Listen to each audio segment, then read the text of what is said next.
Rekso melangkah mantap sementara Parmin dan Mardi berjalan mengikutinya.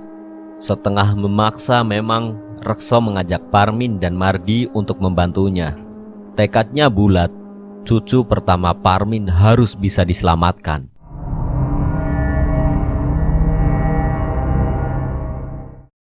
Rekso juga sengaja memilih Mardi karena anak muda itu lebih bisa diandalkan daripada Parmin. Pernah sekali Rekso melihat Mardi berani menantang genderuwo penghuni beringin di ujung desa, hanya gara-gara genderuwo itu iseng melemparinya dengan kerikil. Sementara Parmin, Rekso melihat sendiri barusan bagaimana ia lari terbirit-birit, padahal belum juga melihat barisan pocong yang akan ditunjukkannya. Namun ia tetap mengajaknya, karena bagaimanapun Parmin pasti akan sekuat tenaga berusaha menyelamatkan cucunya. Sampai di ujung ladang terakhir yang berbatasan dengan Kali Watu Ireng, Rekso menghentikan langkah. Itu di batu hitam paling besar. Di situ istana Nyi Danyang, ujar Rekso.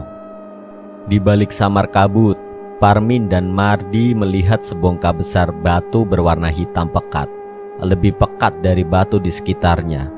Menonjol ke permukaan air sungai, bagian atas batu itu datar seperti sengaja diratakan oleh alam.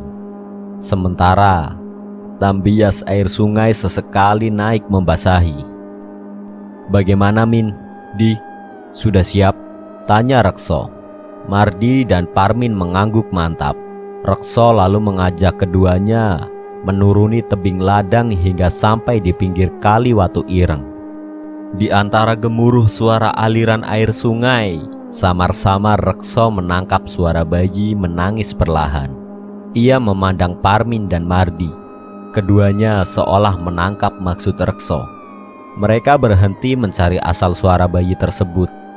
Perlahan menyusuri sungai, mereka setengah yakin suara tersebut benar berasal dari permukaan Watu Ireng. Namun, untuk berlari langsung menuju ke sana, mereka tak berani mengambil resiko. Danyang Watu Ireng bisa saja muncul dari arah yang tak mereka sadari. Semakin mendekat, mereka semakin sadar dugaan mereka benar. Suara tangisan bayi itu semakin jelas terdengar. Satu hal yang melegakan, bayi itu masih hidup. Namun satu hal lain, bagaimana cara menyelamatkan bayi itu? Mardi lalu berinisiatif mencari pijakan batu di pinggir sungai yang agak tinggi untuk mengintip permukaan Watu Ireng. Menemukan yang ia cari, Mardi segera menaikinya. Sejenak ketika sampai di atas, Mardi seakan terkejut menatap permukaan Watu Ireng. "Di, kenapa Di?" tanya Rekso. Tergagap Mardi segera meluncur turun dari batu tersebut. "Ada ular besar Kang, mengerami sebutir telur. Tetapi di dalam telur itu samar-samar seperti bayi," jawab Mardi. "Loh, telur bagaimana Di?" Parmin penasaran. "Ya telur Kang, bulat, tetapi di dalamnya kelihatan kalau itu bayi," jelas Mardi. "Bayi bungkus," sela Rekso. Bayinya Ratri ketika diambil oleh Danyang Watu Ireng masih di dalam bungkusnya, lanjut Rekso. Parmin dan Mardi terperangah. Mereka baru sadar akan ucapan Rekso. Tentu saja bayi itu masih di dalam bungkus, karena memang masih terlindung. Belum waktunya lahir tetapi sudah dicuri oleh Nyi Dayang. "Sekarang kalian mundur sedikit. Saat waktunya tepat, ambil bayi itu," perintah Rekso. Parmin dan Mardi lalu mundur ke pinggir sungai. Rekso kemudian nampak mencelupkan jarinya yang menggenggam tasbih Nogosari ke air sungai. Beberapa saat kemudian terdengar sebuah gerakan halus dari arah Watu Ireng. Suara air tersibak seperti menjadi pertanda bagi Rekso untuk semakin waspada. Dari balik batu besar hitam legam berkilat, sepasang mata hewan melata raksasa mendesis keras. Makhluk itu merayap mendekati Rekso. Rekso melirik ke belakang. Parmin dan Mardi nampaknya paham. Keduanya perlahan beringsut mendekati Watu Ireng. "Nekat kamu datang ke sini," degus Nyi Danyang sambil mendesis. "Aku tidak bakal berani kalau kamu tidak bertindak buruk," jawab Rekso berusaha tenang. "Apa maumu mengambil bayi itu?" Kali ini Rekso agak mengeraskan suaranya. Ular tersebut mendesis lalu menegakkan lehernya tinggi. Parmin dan Mardi yang berusaha mendekati Watu Ireng sontak berusaha mencari persembunyian di celah batu-batu besar. "Rekso, Rekso, kamu apa tidak tahu segitu banyak hantu di desa ini pada ngincer kamu? Seandainya gak ada aku, udah hilang nyawamu," desis Nyi Danyang. "Kamu tahu, kamu itu bayi bungkus. Siapapun siluman yang bisa mendapat darah dari bungkusan ketika bayi akan menjadi sakti," lanjutnya. Rekso terhenyak, tak ada yang pernah memberitahu bahwa ia adalah bayi bungkus. Penduduk kampung juga tak ada yang tahu. Sedikit banyak Rekso maklum, karena rumah orang tuanya yang menyendiri ditambah dukun bayi yang membantu kelahirannya adalah bibinya sendiri. Ia menyimpulkan bahwa mereka memang sengaja merahasiakannya. "Tahu dari mana kamu?" bentak Rekso. Ular raksasa itu seperti menyeringai lebar menampakkan taringnya yang runcing dan tajam. "Karena aku yang menyimpan bungkusmu, Rekso," desisnya. Rekso terhenyak. "Bagaimana mungkin? Ketika kamu lahir, para siluman berebut mengambil bungkusmu, juga mengincar darahmu," lanjut Nyi Dayang. "Bibimu ketika itu datang ke sini meminta pertolonganku. Kusanggupi membantu. Karena jika sampai darahmu dihisap, hidupmu akan sial seumur hidup. Juga separuh nyawamu dibawa demit yang menghisap darahmu," lanjut Nyi Danyang. "Tetapi ada syaratnya, aku mau menolong. Kelak ketika sudah berjaka, kamu harus menjadi suamiku. Karena kesaktian bungkusmu tidak hanya dipasangkan dengan darahmu, tetapi juga dari kerelaanmu." Rekso nampak kebingungan mendengar penjelasan Nyi Danyang. "Tidak ada maksud lain aku mengambil bayi itu, agar kamu rela jadi suamiku," desis Nyi Danyang. "Tetapi bayi itu, karena kelakuanmu menjadi bayi bungkus, pasti diincar hantu di desa ini," sela Rekso. "Aku yang menjamin seperti aku menjamin keselamatanmu sampai sekarang." Nyi Danyang menatap tajam. Rekso bimbang. Ia tahu menyelamatkan bayi itu lalu membawanya lari hanya berujung percuma karena ada hantu-hantu lain yang akan mengincarnya. Ia yakin Parmin dan Mardi yang telah ikut mendengar semuanya akan berpikir sama dengannya. Dari sayup sinar rembulan, Rekso menyadari sesuatu. Di sepanjang kali Watu Ireng telah dipenuhi berbagai macam hantu dan dedemit. Sosok pocong, genderuwo, kuntilanak, dan berbagai bentuk lain yang ia sendiri baru pertama kali melihatnya. Sekilas ia juga melihat Mardi yang sedang menyeret Parmin yang pingsan ke tepian sungai. Ia tahu pilihan terakhir ada pada keputusannya. Demi keselamatan bayi itu dan penduduk desa, ia mengalah. Tetapi untuk menghamba kepada siluman itu, dia tak sudi. Para dedemit desa rupanya telah mencium aroma bayi bungkus anak dari Ratri. Rekso sedikit mengeluh. Menghadapi Nyi Danyang sendiri saja ia sudah tak yakin. Apalagi ditambah dedemit desa yang rupanya ingin turut andil dalam perebutan jabang bayi bungkus ini. Di lain pihak, Parmin yang diharapkan membantunya rupanya pingsan ketakutan. Sementara Mardi sibuk mengurusi Parmin. Dalam cemas, Rekso mewiridkan beberapa doa yang dihafalkannya semenjak kecil. Tasbih Nogosari di genggamannya berputar cepat mengikuti alunan zikirnya. Sejenak tasbih itu bercahaya lembut, kekuningan seperti sekumpulan kunang-kunang yang sering dijadikan mainan olehnya semasa kecil. Hanya kali ini tasbih itu juga bergetar pelan seolah mengkalibrasi zikirnya dengan detak jantungnya. Nafas Rekso mulai teratur. Hening sejenak hingga kemudian cahaya dari tasbih tersebut meluas menyelimuti lengan Rekso. Rupanya Danyang Watu Ireng juga menyadari aliran hawa lembut yang ditimbulkan tasbih tersebut. Ia menggeram marah. lehernya ditegakkan tinggi seolah siap mematuk Rekso. Namun, Rekso pantang mundur. Semakin ia berkonsentrasi dengan wiridnya, semakin hangat cahaya dari tasbih tersebut menyelimutinya. Mata Nyi Danyang menyala merah. "Rekso, ini balasannya," bentak Nyi Danyang. Namun Rekso tak bergeming.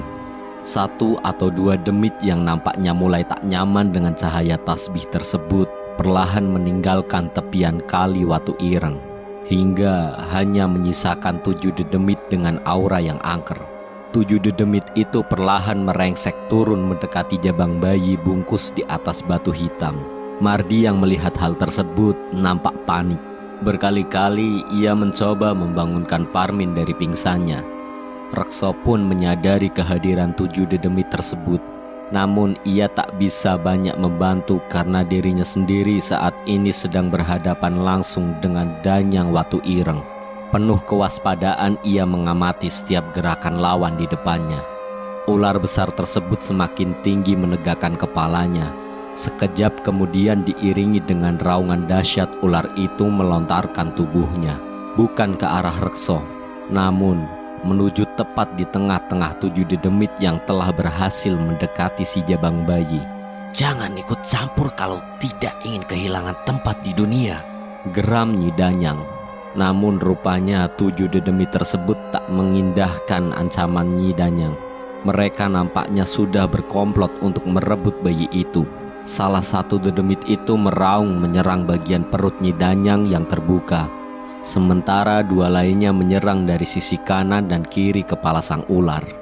Nyi Danyang menggerung marah. Sebuah sabetan dari ekornya terlontar, mempang serangan tersebut. Namun keberanian 7 dedemit tersebut rupanya bukan hanya modal nekat saja. 3 dedemit di belakang menyongsong sabetan ekor Nyi Danyang. Sementara yang lain tetap melanjutkan serangan mereka. Blang! Sebuah suara tumbukan 2 benda keras mengawali pertempuran. Nyi Danyang tampak marah. Sebuah desisan keras diiringi suara angin seperti suara seruling menggema. Seiring suara lengkingan tersebut, nampak berbagai jenis ular bermunculan di sepanjang kali Watu Ireng. Mereka merayap menuju Watu Ireng, tempat ratu mereka bertarung sengit. Seperti dikomando, begitu sampai di atas batu hitam besar tersebut, ular-ular tersebut kompak menggelung mengelilingi si jabang bayi. Rupanya Nyi Danyang ingin mengamankan jabang bayi bungkus tersebut agar perhatiannya tak teralihkan dari pertempuran. 7 dedemit itu nampak marah. Wajah mereka yang kesemuanya menyerupai wajah binatang semakin mengeras menebarkan hawa angker. Berloncatan saling bergantian mereka menyerang Nyi Danyang. Kali ini ular besar itu kewalahan. Beberapa kali pukulan, tendangan, dan cakaran bersarang di tubuhnya. Rekso yang mengamati jalannya pertempuran nampak mulai memahami situasi. Para dedemit itu mencoba mengambil si jabang bayi bungkus agar bisa menguasai daerah ini, merebut tahta Danyang Watu Ireng. Rekso mulai bimbang. Apabila bayi tersebut dibiarkan jatuh ke tangan para dedemit, maka hanya kematian yang menantinya. Sementara apabila ia membantu Danyang Watu Ireng, berarti ia menyerah untuk menjadi pasangan hidup ular besar itu. Hingga pada satu kesempatan, salah satu dedemit berhasil merengsek menyingkirkan gerombolan ular yang melindungi si jabang bayi. Tak ada pilihan lain, Rekso harus segera membantu Nyi Danyang. Ia pun berlari menuju medan pertempuran. Rekso memburu waktu karena si dedemit kini telah berhasil menjangkau si bayi bungkus. Nyi Danyang meraung marah, namun ia tak bisa mendekat karena dikepung 6 demit yang lain. Dengan taringnya, salah satu demit terus mencoba mengoyak selaput bungkus si bayi. Sedikit demi sedikit selaput itu robek dan mengucurkan cairan bening bercampur darah. Rekso yang telah berhasil sampai di tempat tersebut langsung memburu si dedemit yang sedang mencoba memakan robekan bungkusan si bayi. Kali ini Rekso menyaksikan sendiri, benar yang dikatakan Nyi Danyang. Meski hanya robekan, namun bungkus tersebut seolah memberi kekuatan kepada dedemit yang memakannya. Taringnya yang mencuat memanjang, Tubuhnya mengeras dengan surai duri mulai bertumbuhan di tubuh dedemit itu. Namun Rekso tak peduli. Tujuannya hanya satu, keselamatan si jabang bayi. Dengan cepat ia meloncat, mencoba merebut jabang bayi bungkus yang masih dipondong oleh si dedemit. Tangannya yang mencoba meraih si bayi diselimuti cahaya lembut dari tasbih yang terkadang di lengannya. Namun sinar lembut itu ternyata berakibat fatal bagi si dedemit. Seolah terkena besi membara, lengan si dedemit melepuh ketika tersentuh cahaya tersebut. Sontak ia melepaskan sang bayi yang dengan cepat ditangkap oleh Rekso. Gerombolan ular yang tadinya sempat terlempar oleh serangan si dedemit kali ini kembali mengerumuni Rekso yang membopong si jabang bayi. Kali ini si dedemit lebih waspada. Memutari Rekso, ia mencoba mencari titik lemahnya. Ular-ular kecil yang mencoba menghalangi dedemit itu mendekati Rekso. Hangus terpanggang oleh remasan tangan maupun injakan kaki dedemit yang berhasil memakan sedikit robekan bungkus si bayi. Rekso merasa sedikit gentar. Di lain pihak, Nyi Danyang semakin keteteran.